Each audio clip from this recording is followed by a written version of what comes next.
Okay, आज से हम अपनी सीएसएस की क्लास स्टार्ट कर रहे हैं। ठीक है। ओके, तो सबसे पहले हमें ये देखना है कि सीएसएस को क्यों पढ़ें और उसका कॉन्सेप्ट क्या है। अभी आपने एचटीएमएल पढ़ा था, ठीक है, जिससे आप क्या करते हो, वेबसाइट या वेब एप्लीकेशन का स्ट्रक्चर को क्रिएट करते हो। ठीक है, जिसमें किसी किस्म की खूबसूरती अभी शामिल नहीं है। ठीक है, तो आप अगर अपनी वेबसाइट को प्रिटी करना चाहते हो, ब्यूटीफुल बनाना चाहते हो, सही है, एनिमेटेड करना चाहते हो और चाहते हो कि वो मल्टीपल स्क्रीन पर चले बिल्कुल सही, तो उसके लिए आप यूज करते हो सीएसएस। ठीक है, क्लियर है। ओके, तो हमारे पास जो है सीएसएस किस तरह वर्क करती है, सीएसएस पे किस तरह काम करेंगे, ये हम आज देखेंगे।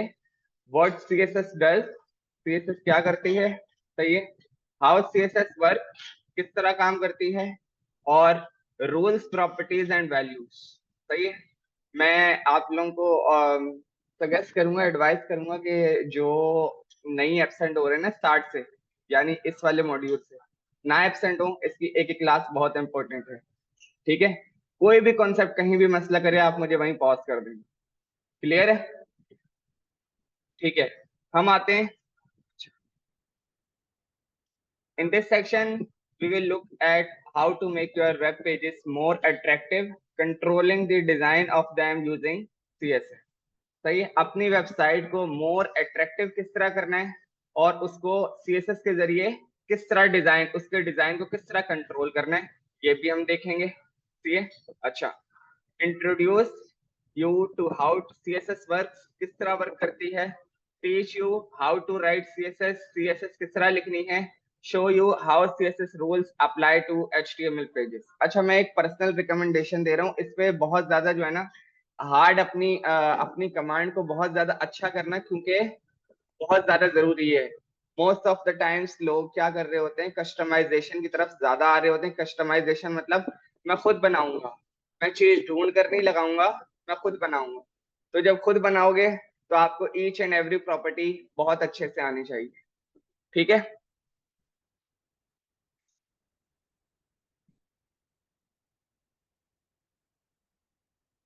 ओके, सही है।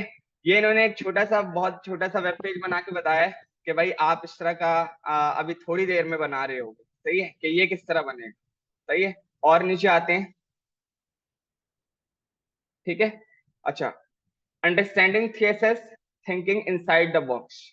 ठीक है, अच्छा, अब ये बोल रहा है, जरा इसको समझने की कोशिश करो। The key to understanding how CSS works is to imagine that there is an invisible box around every HTML element. ठीक है, ये बोल रहे हैं कि भाई सपोज करो ये एक बॉक्स है बड़ा सा, आप इसको कौन सा एलिमेंट कंसिडर करोगे। हमारे पास ये एक बॉक्स है जिसके अंदर एक हेडिंग है, एक थोड़ा सा पैराग्राफ का सेक्शन है, फिर दूसरा पैराग्राफ का सेक्शन है, तीसरा पैराग्राफ का सेक्शन है। अगर हम ओवरऑल ये जो बॉक्स बना हुआ है इसको हम एक डिव कंसिडर कर सकते हैं, उसके अंदर एक हेडर है, 3 पैराग्राफ है, ऐसे ही है। सही है, आते हैं नीचे और। ठीक है, ब्लॉक लेवल एलिमेंट्स और इनलाइन एलिमेंट्स को थोड़ा सा डिफाइन कर रहा है, करने की जरूरत तो नहीं है, सबको क्लियर है। ठीक है, अच्छा, अब वो बोल रहा है in this example block level elements are shown with the red borders and inline elements have green borders. ठीक है, अच्छा, थोड़ा सा जरा देखें क्या बोल रहा है। ब्लॉक लेवल एलिमेंट्स को हमने जो है रेड कलर के बॉर्डर्स दिए हैं, ये आपको लाल लाल दिख रहा है। ठीक है, और ये बड़े से बॉक्स पे भी लाल दिख रहा है। ठीक है, और अगर आप कॉटेज गार्डन को देखो तो वो ग्रीन कलर का दिख रहा है। सही है, तो ये आपको एग्जाम्पल बता रहा है कि जो भी एलिमेंट न्यू लाइन से स्टार्ट होगा ऑलवेज वो ब्लॉक लेवल एलिमेंट कहलाएगा। जो वहीं से स्टार्ट होगा जहां से आपका कंटेंट लिखा हुआ है वो इनलाइन एलिमेंट कहलाता है। सही है, ये बॉर्डर किस तरह देंगे, ये कलर किस तरह देंगे, ये स्पेसिंग किस तरह देंगे, ये हम आगे आगे देखेंगे। क्लियर है, सही है। एग्जाम्पल के स्टाइल्स बता रहे हैं कि बॉक्सेस के साथ आप क्या क्या करोगे, टेक्स्ट के साथ क्या करोगे, स्पेसिफिक क्या है, ये सारी चीजें हम वन बाय वन आगे देखेंगे। अच्छा ठीक है, अब हम यहाँ पर आते हैं। अच्छा, थोड़ी सी चीजें जो है ना वो थ्योरेटिकल हैं, वो आपको अपने माइंड में लाजमी बिठानी होंगी, ताकि आपका जो है कॉन्सेप्ट क्लियर हो। हर चीज काम करने से नहीं आती है, कुछ चीजें आपको थ्योरेटिकल याद करनी पड़ जाती हैं कि भाई इसका ये मकसद है। ठीक है, चलो थोड़ी सी थ्योरेटिकल वाली चीजें ना, अब देखो जरा। CSS associate style rules with HTML element. वो बोल रहे हैं कि ये एचटीएमएल के साथ एसोसिएट होती है स्टाइल एलिमेंट्स, और जो आपके एलिमेंट्स होते हैं उन पर स्टाइल अप्लाई करने के लिए। अच्छा, अब वो बोल रहे हैं CSS works by associating rules with HTML elements. These rules govern how the content of specified element should be displayed. A CSS rule contains two parts, a selector and a declaration. आसान लफ्जों में बताता हूँ। CSS बोलता है कि आपने जब भी किसी एलिमेंट पर मुझे अप्लाई करना है तो पहले किसी को सिलेक्ट करो। सही है, जब पहले किसी को सिलेक्ट करो, सपोज किया मैंने H1 को सिलेक्ट कर लिया, दैट इज कॉल्ड सिलेक्टर। ठीक है, उस पर जो चीज अप्लाई करनी है, मैंने कलर दे दिया, बैकग्राउंड कलर दे दिया, बॉर्डर दे दिया, तो वो जो चीज अप्लाई करी दैट इज कॉल्ड डिक्लेरेशन। ये आपका इंटरव्यू का सवाल हो सकता है, क्या what is the difference between selector and a declaration, या फिर what is selector and declaration. दोबारा बताता हूँ। सीएसएस बोलता है जब भी मुझे किसी एलिमेंट पर अप्लाई करना हो, ठीक है, मुझे बताओ किसको सिलेक्ट करना है। मैंने एक पैराग्राफ बता दिया, now paragraph is called selector. ठीक है, पैराग्राफ इज सिलेक्टर। और मैंने बोल दिया इसका बैकग्राउंड कलर ये होगा और इसका कलर ये होगा, दो प्रॉपर्टी मैंने उसको बता दी। तो ये जो मैंने उसको डिक्लेयर करा दैट इज कॉल्ड डिक्लेरेशन। ठीक है, सिलेक्टर एंड डिक्लेरेशन क्लियर है? ठीक है, ओके। अब आते हैं नीचे। ठीक है, अब वो बिल्कुल वही मिसाल दे रहे हैं। Selector which is P, P stand for P element paragraph. ठीक है, ओके। जब भी आप किसी भी, मैं यहाँ पर थोड़ा सा नोटपैड खोल लेता हूँ, हम अभी आएंगे वीएस कोड पर। ठीक है, जब भी आप किसी एलिमेंट को स्टाइल दोगे, तो सबसे पहले तुमने कोई सिलेक्टर लगाया, मैंने लगा दिया पी। ठीक है, तो अब मुझे इसमें कोई प्रॉपर्टी जो है डिक्लेयर करनी है, मैंने इसको डिक्लेयर करनी है। तो डिक्लेरेशन जब भी आप किसी एलिमेंट को दोगे, सबसे पहले आपको यूज करने होंगे करली ब्रैकेट्स। ठीक है, जो भी आपकी डिक्लेरेशन होगी वो इसके अंदर आएगी, इसके आउटसाइड नहीं आएगी। क्लियर हो गया? सही है। अब इसके अंदर जो आपकी डिक्लेरेशन होगी वो होगी की एंड वैल्यू के पेयर्स में। मतलब कि एक होगी की, एक होगी उसकी वैल्यू।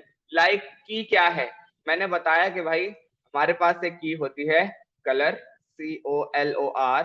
ठीक है, अब जब आपने इसको वैल्यू देनी है तो आपने उसके बीच में लगाओगे colon.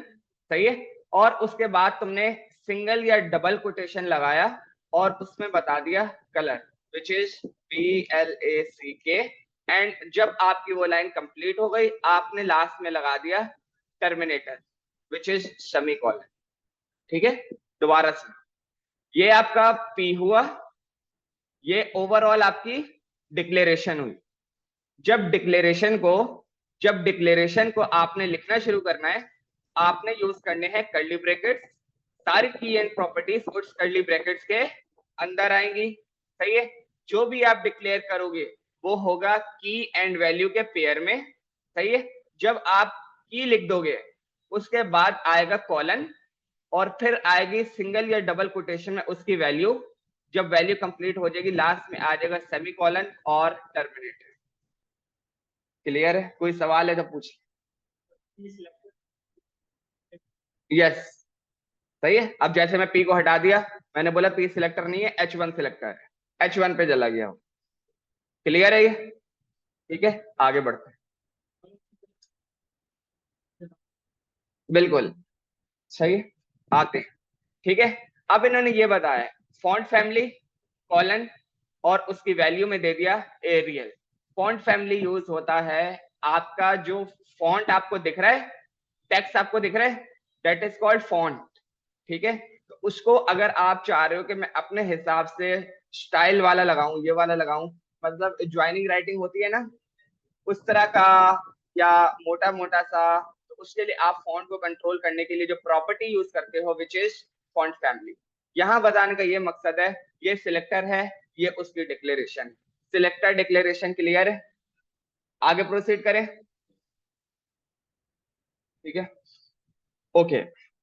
CSS properties affect how elements are displayed. ठीक है, अच्छा, ये वही जी, डिस्प्ले चला गया। एक भाई जाके बोल दे जाके, और बाकी कंटिन्यू करें। ठीक है, अच्छा, इधर देखो सारे, इस लाइन को उन्होंने इंग्लिश में बताया है, जो मैंने उर्दू में लिखी है, जो मैंने अभी उर्दू में थोड़ी देर पहले बात बताई थी, उसी को उन्होंने इंग्लिश में बताया। CSS declarations sit inside curly brackets. बोला सीएसएस की जो भी डिक्लेरेशन होगी वो इनसाइड दी करली ब्रैकेट्स होगी, मैंने अभी यही बताया था। ठीक है, और क्या कह रहे हैं, each is made up of two parts, a property and a value. Each declaration two parts की होगी, एक उसकी प्रॉपर्टी होगी विच इज की, और एक उसकी वैल्यू होगी, जो भी आपने उसको डिक्लेरेशन वैल्यू दी है। क्लियर है, ओके, आगे आते हैं। You can specify several properties in the one declaration, each separated by a semicolon. इसका क्या मतलब है, ये कह रहा है कि जो भी आपने डिक्लेरेशन किसी एलिमेंट को दी है, आप मोर देन वन डिक्लेरेशन दे सकते हैं, बिल्कुल दे सकते हैं। मैं यहाँ पर आया, मैंने लिखा फॉन्ट फैमिली कॉलन, इसकी वैल्यू अभी मैंने रख दी X A B C X Y Z, जो भी है। ठीक है, जब आप किसी चीज को डिक्लेरेशन दोगे, मोर देन वन वैल्यू दे सकते हो। ठीक है, अब ये जो दो चीजें हैं, ये जो दो चीजें हैं, ये जो आपने डिक्लेरेशन दी है, ये किस पर अप्लाई होगा, H1 पर, ऐसा ही है, आते नीचे और। ठीक है, अच्छा, अब ये क्या कह रहा है, ठीक है, ओके, इसको देखते हैं। बिल्कुल, बिल्कुल ऐसे ही कर। ठीक है, अच्छा, अब मैं यार ये चाह रहा हूं कि मेरा जो वेब पेज है उस पर मेरे पास तीन हेडिंग है। कितनी हेडिंग है, तीन। मेन हेडिंग, सब heading, footer heading, H1 H2 H3। मैं चाह रहा हूं जितने भी मेरे पास हेडिंग आई हुई है H1 H2 H3, तीनों में जो है मेरे पास ये डिक्लेरेशन अप्लाई हो जाए, तीनों में मेरे पास ये वाली डिक्लेरेशन अप्लाई हो जाए। उसके लिए आप इसको हम डिटेल में आगे देखेंगे, लेकिन क्योंकि वो अभी बुक में आगे बता रहे तो मैं आपको बताता हूँ। जो आपका सिलेक्टर था, आपने वहां लगाने कॉमा, अब लगा दिया नया selector which is H2 comma, इस पर भी अप्लाई हो जाए H3। जितने आप सिलेक्टर पे वो वाली डिक्लेरेशन अप्लाई करवाना चाहते हो, और उस पर वो आप करवा सकते हो, पे में भी अप्लाई हो जाए। सही है, क्लियर है, आगे बढ़े। इन्होंने क्या दिया हुआ है, font family Arial, colour yellow. सही है, बता रहे हैं ये प्रॉपर्टी है, जो आपको पिंक कलर में दिख रहा है, जो येलो कलर में दिख रहा है वो वैल्यू है। सही है, ओके,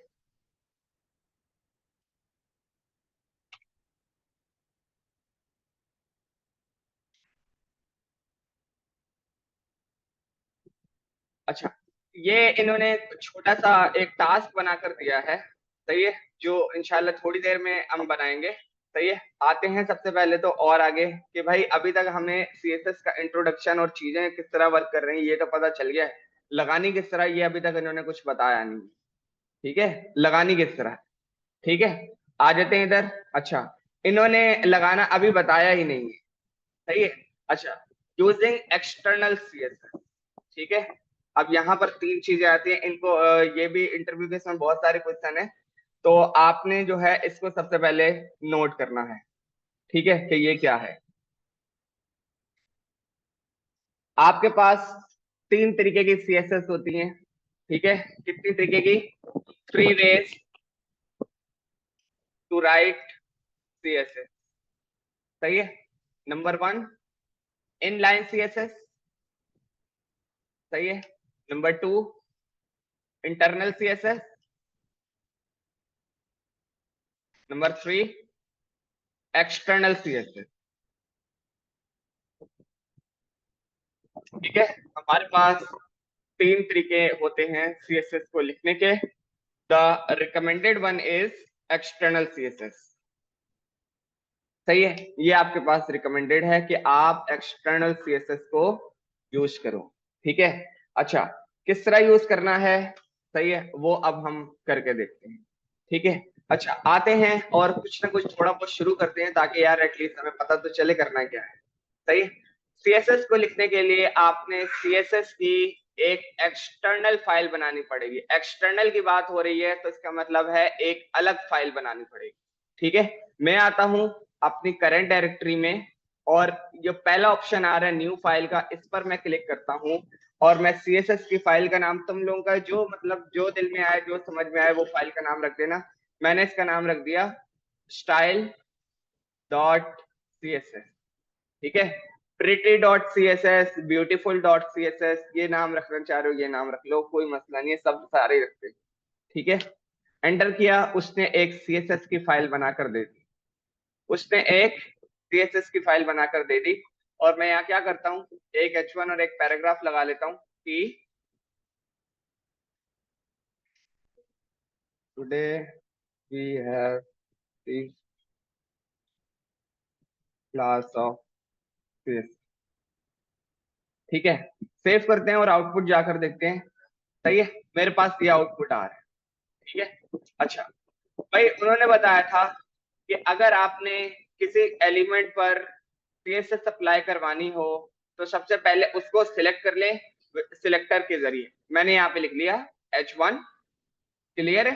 ठीक है, और इस पर जब मुझे कोई चीज अप्लाई करवानी हो, डिक्लेरेशन देनी हो, कर्ली ब्रैकेट्स लगाने थे, कर्ली ब्रैकेट्स लगा लिए, कर्ली ब्रैकेट्स लगा लिए, सही है। और मैं आया, मैंने प्रॉपर्टी यूज करी कलर।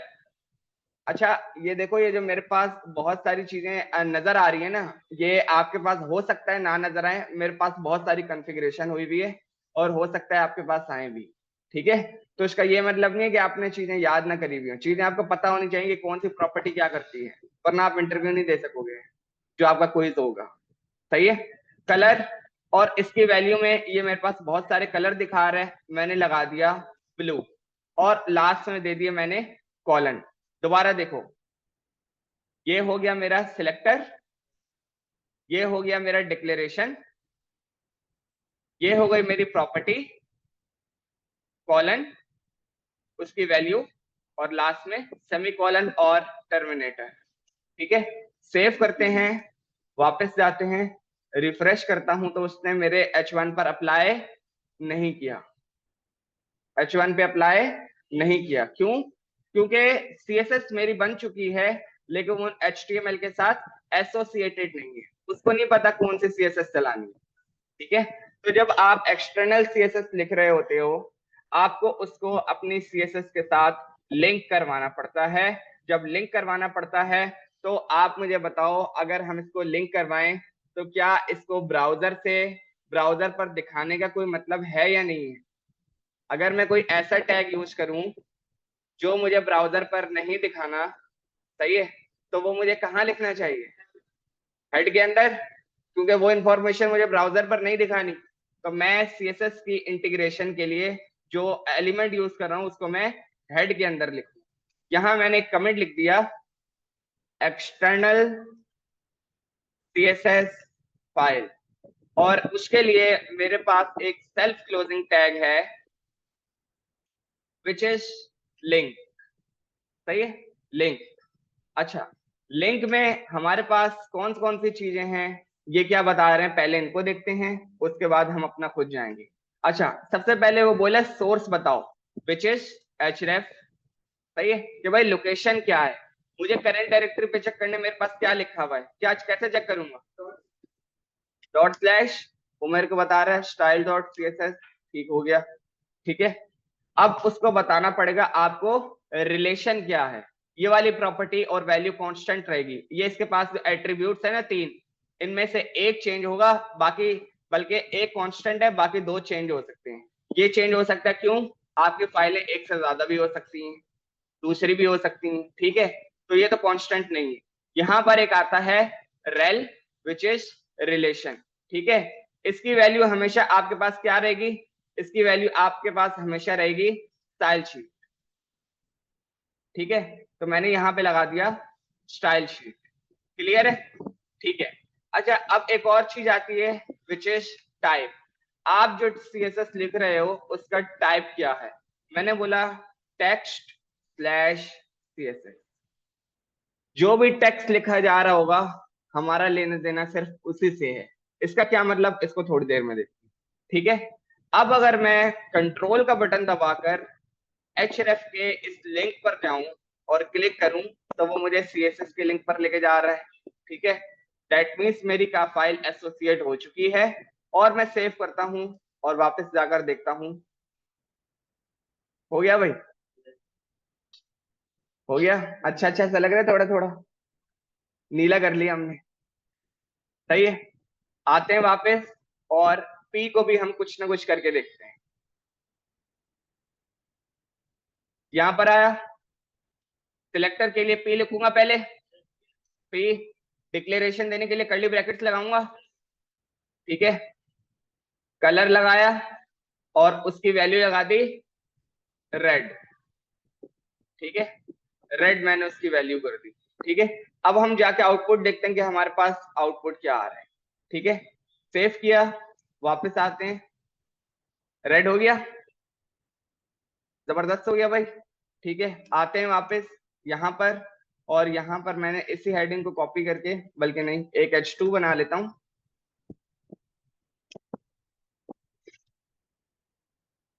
दिस इज सब हेडिंग, ठीक है। सेव करते हैं और वापस आते हैं। यहाँ पर मैंने बोला ब्लू सेम H2 पे जाएगा, कॉमा H2, सही है। हमारे पास अब ये वाली डिक्लेरेशन जो है किसके लिए, H1 के लिए भी है और H2 के लिए भी है। सेव करते हैं, वापस जाकर देखते हैं, रिफ्रेश करता हूँ, मेरे पास H1 और H2 पर सेम स्टाइल अप्लाई हो गया, ठीक है। वापस इधर आते हैं भाई, और क्या कह रहे हैं, एक्सटर्नल सीएसएस सबको क्लियर है, ठीक है।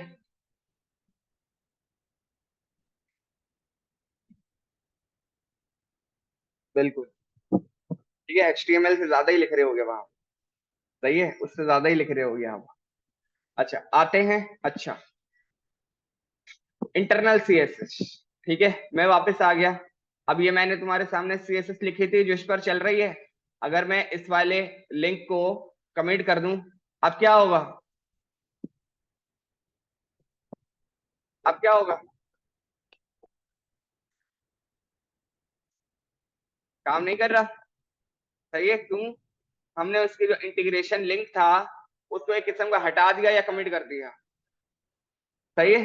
अब हमारे पास कोई सीएसएस वर्क नहीं कर रही है, सही है। क्यों, हमने एक्सटर्नल सीएसएस देख ली, हम आ रहे हैं इंटरनल सीएसएस पर, ठीक है। मैं आता हूं यहाँ पर और मैंने यहाँ पे हेडिंग लगा दी इंटरनल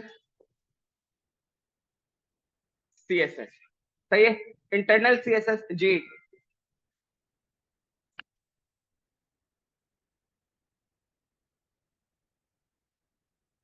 कौन सी चीजें, थोड़ा सा भाई की बात सुनो, क्या कह रहे हैं वो।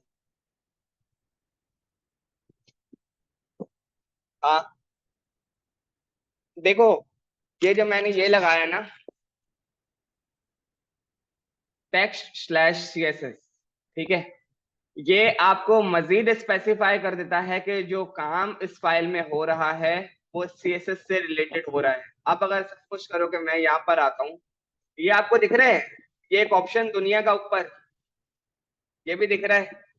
अगर मुझे इसको चेंज करना हो ना, ये भी मैं सीएसएस की मदद से ही करूंगा, लेकिन मुझे टाइप कुछ और बताना होगा, क्योंकि इसके लिए सीएसएस लिखनी नहीं पड़ेगी, बताना कुछ और होगा, ठीक है।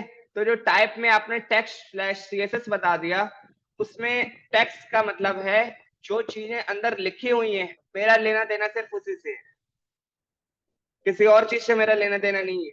अब ये आइकन जो है ये मैं इस वाली सीएसएस की फाइल की मदद से चेंज नहीं कर सकता। कैसे चेंज करेंगे इस आइकन को वो भी हम देखेंगे, लेकिन बताने का मकसद ये है टेक्स्ट स्लैश सीएसएस ये आपको मजीद बाउंड कर देता है कि मेरा लेना देना सिर्फ अंदर के कंटेंट से है और किसी चीज से मेरा कोई लेना देना नहीं। क्लियर है?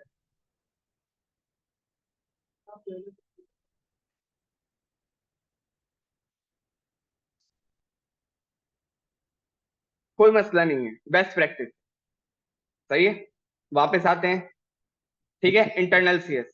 ठीक है, सेम काम है, बस इसमें क्या है, आपको यूज करना पड़ेगा स्टाइल का element, which is open style close. ये हमारे पास स्टाइल का एलिमेंट जनरेट हो गया। सही है। और यहां मैंने वही बता दिया, H1 डिक्लेरेशन कलर मेरे पास कर दो येलो। सेव किया, वापस आए, रिफ्रेश करा, येलो हो गया, येलो हो गया। ठीक है। और लिंक भी ओपन किया हुआ था, इसको हटा देते हैं ताकि ये वर्क ना करे, हमारे सिर्फ इंटरनल वर्क करे। सेव किया, वापस आते हैं, सिर्फ ऊपर वाला येलो हुआ हुआ है। ठीक है। अब मुझे ये बताओ कि तुमने इंटरनल सीएसएस भी सीख लिया। इंटरनल सीएसएस मतलब हेड के अंदर स्टाइल लगाना है और सारी सीएसएस वहां अप्लाई कर देंगे। अगर आपका सपोज कर लेते हैं कि 500 लाइनों का HTML का कोड है, फिर उसकी सीएसएस है, एक ही जगह पर आप सीएसएस भर रहे हो, एक ही जगह पर HTML भर रहे हो, तो इससे बेहतर नहीं है सीएसएस की अलग फाइल बना लें। ठीक है। तो आपने इंटरनल सीएसएस को आप इस वजह से यूज नहीं करोगे, लेकिन इसका ये मतलब नहीं है आपको यूज करनी नहीं आती। ठीक है। यहां पर आते हैं, पी आया। ठीक है, पी को हमने क्या दिया, कलर ब्राउन। ठीक है, सेव किया, वापस आते हैं, रिफ्रेश करा, दिख रहा है ब्राउन। ठीक है, ओके। अब आ जाते हैं, इसको भी कमिट कर देते हैं। आपने दो तरीके सीख लिए, इंटरनल सीएसएस, एक्सटर्नल सीएसएस। सही है। सेव करते हैं और वापस आकर देखते हैं। ठीक है, मैं आया अब किसके पास, H1 के पास। हमारे पास एट्रीब्यूट क्या करता है,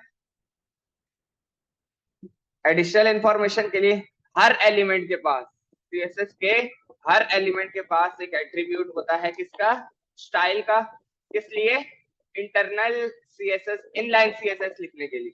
इनलाइन सीएसएस लिखने का मतलब है उसी एलिमेंट के अंदर स्टाइल एट्रीब्यूट में आपने उसकी प्रॉपर्टी और वैल्यू बता दी। मैंने इसी के अंदर बता दिया भाई, कलर है कौन सा, मैं कर देता हूँ ब्लू वायलेट। ठीक है, सेव किया, वापस आते हैं, रिफ्रेश करने से उसने कर तो दिया, लेकिन इस तरह अगर इनलाइन करने बैठ गए तो यार फिर तो रीडेबिलिटी इतनी खराब हो जाएगी कि बंदा बोलेगा यार पता नहीं क्या रीड करूं मैं, उसी को पता होगा। ठीक है, तो जिसकी वजह से इनलाइन सीएसएस वो ऐसा नहीं कह रहा कि मैं बिल्कुल यूज ना करो, लेकिन कॉम्प्लेक्स लेवल पे यूज ना करो। सही है। ये आपके थ्री वेज थे इस सीएसएस लिखने के। इनलाइन जो कि स्टाइल के एट्रीब्यूट के जरिए यूज होगी, इंटरनल जो आपका स्टाइल का एलिमेंट है वो आप हेड के अंदर यूज करो, और एक्सटर्नल एक अलग फाइल बना के उसको लिंक के जरिए आपने उसके साथ इंटीग्रेट कर दिया। जी,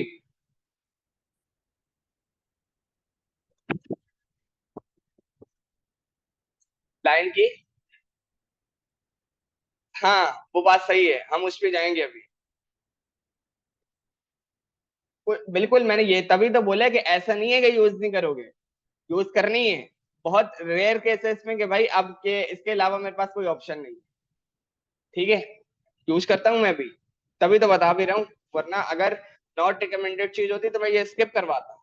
लेकिन इंपॉर्टेंट चीज है, ये पता होना चाहिए कि इंटरव्यू में बोल दिया कि भाई एक इनलाइन सीएसएस लिख के दिखा दो, तो तुमने तो फिर ये देखा ही नहीं था यार ये किस तरह लिखना है। सही है, इनलाइन सीएसएस आपको इस तरह लिखना है। क्लियर है, आगे बढ़े। जी, क्या मतलब,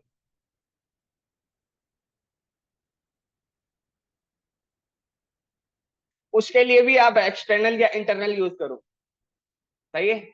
जब बहुत रेयर केस है कि भाई मुझे इनलाइन सीएसएस ही लिखनी है या उसके बगैर कुछ नहीं हो सकता, तो फिर आप वो लिख। सही है, उसकी कंडीशन कब बनेगी वो कंडीशन भी मैं बना के बताऊं।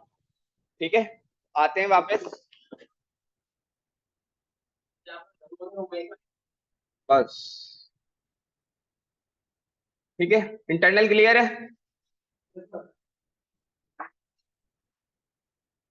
अच्छा सही है, अब वो CSS सिलेक्टर आपको बता रहे हैं।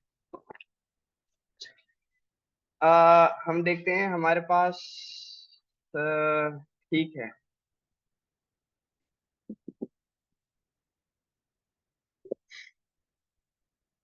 यार ये थोड़ा सा इम्पोर्टेंट चीज है, इसको ना अब जरा देखो कि मैं क्या बता रहा हूँ। ठीक है, मैं यहाँ पर आता हूँ और मैंने इनलाइन CSS को यहाँ से कमिट कर दिया ताकि आपको याद रहे, हटा नहीं रहा मैं। यहाँ पर एक दूसरा H1 बना देता हूँ, सही है, और उसके अंदर मैंने लिख दिया CSS क्लास पर।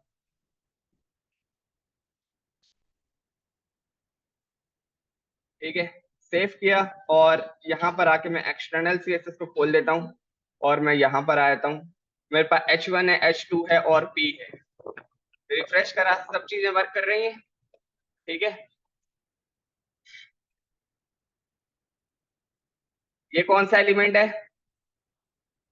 बॉडी का। मैं यहाँ पर आता हूँ सबसे टॉप पर, बॉडी, इसको डिक्लेरेशन में मैंने बता दिया। बैकग्राउंड कलर, अगर बैकग्राउंड कलर देना है तो बैकग्राउंड कलर आपने दे दिया येलो, सही, येलो नहीं दे रहे, ऑरेंज दे दे। ठीक है, बैकग्राउंड कलर मैंने इसको दे दिया ऑरेंज। सेव करते हैं, वापस आते हैं। सेट हो गया भाई, थोड़ा थोड़ा अच्छा अच्छा लग रहा है। आज इतना काम करना सीख लिया हमने कि भाई बैकग्राउंड कलर कैसे कर रहे हैं, कलर कैसे देख रहे हैं, दो चीजों को कैसे हैंडल कर रहे हैं। सही है, क्लियर है। अच्छा, अब यहाँ ये पढ़ने से पहले मैं चाह रहा हूँ कि जितना काम किया वो करके देखो, ताकि ज्यादा ना हो, क्योंकि वो थोड़ी सी जो है ना, थोड़ा सा कॉम्प्लेक्स टॉपिक है। ठीक है, आप ऐसे करो, अपने पास सारे फोल्डर बनाओ और जितना मैंने काम किया है वो करो। और ये आपको स्क्रीन दिख रही है,